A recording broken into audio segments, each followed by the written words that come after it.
तू MHT city aspirant है और तुझे स्ट्रेस हो रहा है, राइट?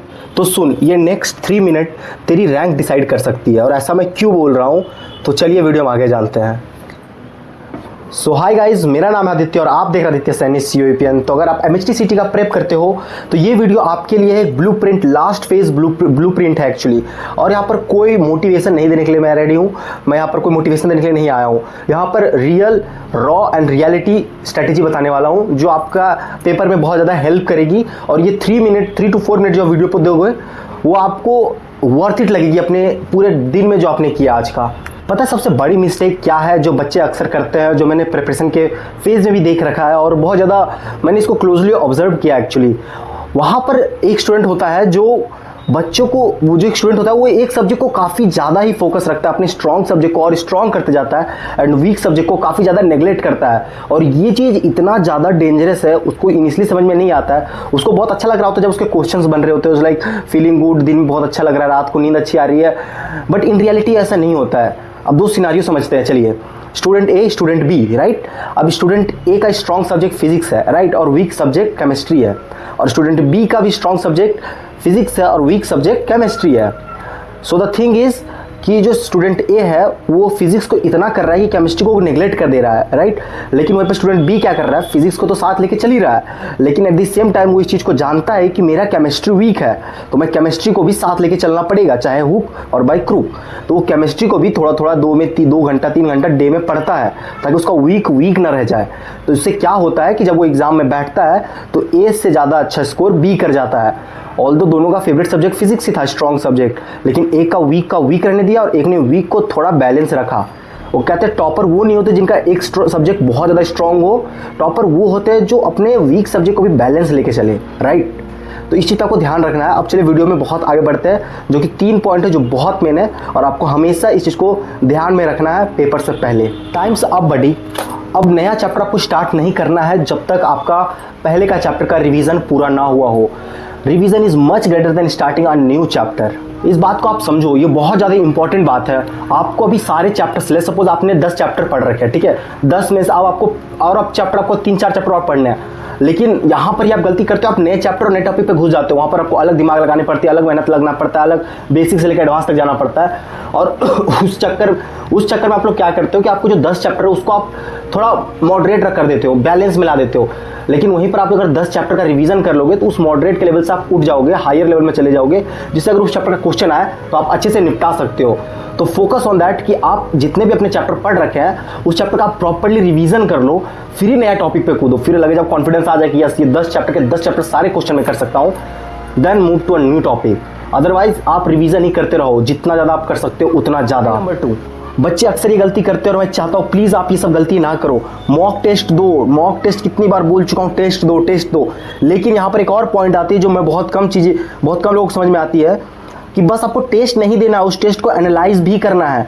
तो चलिए इस पॉइंट को बहुत अच्छे से समझते हैं कि क्या है इस पॉइंट में, और क्रिस्टल क्लियर होते हैं इस पॉइंट पे। सो अक्सर स्टूडेंट क्या करते हैं कि वो टेस्ट लगाते हैं और टेस्ट लगा के अपना आंसर चेक कर लेते हैं। ले सपोज 200 में से 150 मिला, 160 मिला, 130 मिला, जो भी मिला, 130, 120, 150, व्हाटएवर जो भी मिला, बच्चे खुश हो जाते हैं कि ठीक है इतना स्कोर कर, अगली बार अच्छा कर लेंगे। पर आपको ये नहीं करना है। मेक श्योर यार आप इस तरह की एक डायरी रख लो, ठीक है? और जब भी आप टेस्ट दे रहे हो और आप पता करो, आपको सॉल्यूशन पे नहीं जाना है कि मैंने इतने सारे सही कर दिए, आपको रिजल्ट पे नहीं जाना है। आपको फोकस ये करना है कि आपने गलतियां कहाँ पर की, इस क्वेश्चन में मैंने क्या ऐसी गलती की जो नहीं कर सकता था।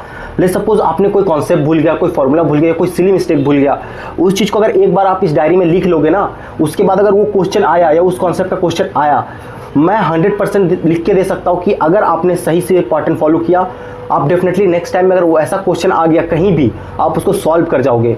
तो मेक श्योर करें कि आप अपने सिली मिस्टेक्स या कॉन्सेप्ट कहाँ पर गलती कर रहे हो, इससे एक प्रॉपर्ली नोट रखो कि मैं इस टेस्ट में ये गलतियाँ किया हूँ और ये मिस्टेक किया हूँ, जिससे आपका नेक्स्ट टेस्ट आप देखोगे 2 से 3 टेस्ट के बाद ही आपका इंप्रूवमेंट, आपका स्कोर, आपका कॉन्फिडेंस तीनों में बूस्ट आना स्टार्ट हो जाएगा।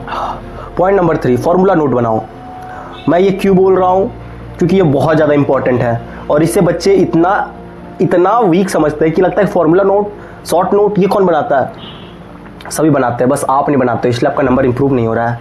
तो चलिए इस कॉन्सेप्ट को, इस पॉइंट को और अच्छे समझते हैं। आप अगर नोटिस करोगे तो लास्ट के डेज में आपके पास इतने सारे, मिनिमम 100 चैप्टर्स होते थे जेई में, आपके भी 50 to 80 चैप्टर्स होंगे ही मिनिमम, जहाँ तक मुझे पता है। तो इतने चैप्टर्स होते हैं, आप लास्ट डे में कैसे स्टडी करोगे इतने चैप्टर्स को? क्या कितना ग्रैप्स कर पाओगे? अगर लास्ट डे में लास्ट 2 से 3 दिन बचा होगा, आप रिवीजन करना चाहोगे तो कैसे करोगे? सो यही पर आता है एक शॉर्ट नोट या फिर एक प्यारा सा एक मतलब ना माइंड मैपिंग कर लो। माइंड मैप अलग चीज़ होता है, शॉर्ट नोट अलग चीज़ होता है, ये चीज़ क्लियर रखो। माइंड मैप 1 पेज में बन जाता है, शॉर्ट नोट 2 से 3 पेज लगती है, 2 पेज तो मिनिमम लगती है। तो हाँ, एक हर चैप्टर का एक शॉर्ट नोट बनाओ 2 से 3 पेजेस का, ठीक है, और उसको अच्छे से कंबाइन करके रखो कि लास्ट डे में जब मुझे अगर ज़रूरत पड़े तो वो मेरा एक बहुत ज़्यादा स्ट्रॉन्ग वेपन बन के आए, समझे? जब भी आप लास्ट टाइम में रिवीजन करोगे तो आप नोट्स नहीं खोलोगे, आप शॉर्ट नोट ही खोलोगे। तो खास करके ध्यान रखो, अभी भी टाइम आपके पास, दिन में 1 घंटा दो और 2-3 चैप्टर का एक दिन में निपटा दो, जिससे सारे शॉर्ट नोट हो जाए। और रोज़ रात को सोने से पहले एक बार उस शॉर्ट नोट को देख के सोना, बस देखना, पढ़ना भी नहीं। 10 से 15 हार्डली आधा घंटा लगेगा आपको। अगर आपको एक सब्जेक्ट का कोई देखना है और आपने 10 चैप्टर बना के रखा है, फट देखो, आधे घंटे में हो जाता है एक सब्जेक्ट का पूरा। Let's suppose chemistry, physics, math कुछ भी देखना है, आधे घंटे में हो जाता है। आप डेली देखते रहो, आपको पता चलेगा कि जैसे जैसे दिन पार हो रहे हैं वैसे आपको सारी चीज़ें रिकॉल हो रही है आपका माइंड के अंदर ही। आपको अब शॉर्ट नोट की जरूरत नहीं पड़ रही है। जब आप लास्ट डे पर आप शॉर्ट नोट खोलोगे, आपको लगेगा सब मुझे आ रहा है, तब आपका कॉन्फिडेंस पीक पर होगा, 7वें आसमान पे होगा। तब इस चीज़ के लिए आपको प्रेप करना है, रेडी करना है आपको। मेरी बात ध्यान से सुनो, मोटिवेशन वीडियो देखना बंद करो और एग्जीक्यूशन पे फोकस करो। पेपर में कोई रील वगैरह नहीं आ रहा है, आपके क्वेश्चंस आएंगे और वो क्वेश्चंस आप बना पाओगे तभी जब ये चीज़ तीनों फॉलो करोगे और अच्छे से प्रेप करके रखोगे। और जब पेपर में बैठो तो ये 3 चीज़ हमेशा याद रखना, एग्जाम में टाइम वेस्ट बिल्कुल नहीं करना है, पैनिक बिल्कुल नहीं होना है और ईजी क्वेश्चन से स्टार्ट करना जिससे आपका कॉन्फिडेंस इनिशियली बूस्ट हो, right? So that's it for today. और कोई भी डाउट हो, कुछ भी हो, जस्ट कमेंट डाउन, मैं सबका 1 to 1 रिप्लाई करता हूँ, हर एक वीडियो में करता हूँ। अगर डाउट है तो जाके चेक कर लो।